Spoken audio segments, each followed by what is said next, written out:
New year sale December 31 முதல் ஜனவரி 4 வரை smart mobile வாங்கும் அனைவருக்கும் 3 இயர் இலவசம். தீபாவளினா பளிச்சுன்னு ஞாபகத்துக்கு வர்றது பட்டு, பட்டாசு, பலகாரம் நான் ஞாபகத்துக்கு வர்றது மந்த்ரா கடலை எண்ணெய். அபார ருசி, ஆரோக்கியமான உடல் நலம். தீபாவளி அன்னைக்கு மட்டும் இல்ல, என்னைக்குமே கிச்சன்ல இருக்க வேண்டியது மந்த்ரா கடலை எண்ணெய் தான்.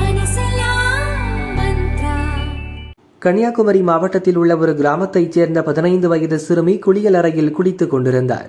அவர் ஒரு பள்ளி மாணவி குளிப்பதை குளியலறை வெண்டிலேட்டர் வழியாக செல்போனில் ஒரு மர்ம ஆசாமி வீடியோ எடுத்துள்ளார்.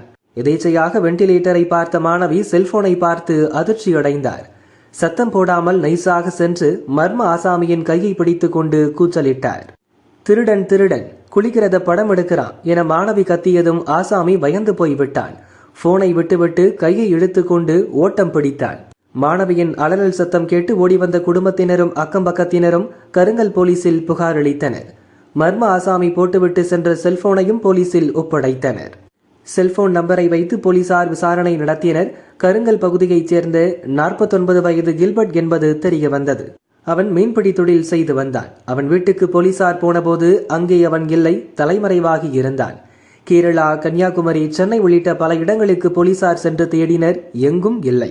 இனி தேடுவது வீண் வேலை என்று நினைத்த போலீசார் குடும்பத்தினர் மற்றும் நண்பர்களுக்கு வரும் போன் அழைப்புகளை போலீசார் ட்ரேஸ் செய்தனர். கேரள மாநிலம் கொல்லத்தில் இருந்து அவன் குடும்பத்தினருக்கு அடிக்கடி போன் செய்தது தெரிய வந்தது. உடனே போலீசார் கொல்லத்துக்கு விரைந்து சென்றனர். கொல்லம் பஸ் நிலையம் அருகில் பஸ் ஏறுவதற்காக நின்றிருந்த கில்பர்ட்டை போலீசார் சுற்றி வளைத்து பிடித்தனர். 25 நாட்களாக போலீசாருக்கு போக்கு காட்டி வந்த காமுகனை போலீசார் கைது செய்தனர். போக்சோ உள்ளிட்ட பல பிரிவுகளில் வழக்கு பதிவு செய்யப்பட்டது.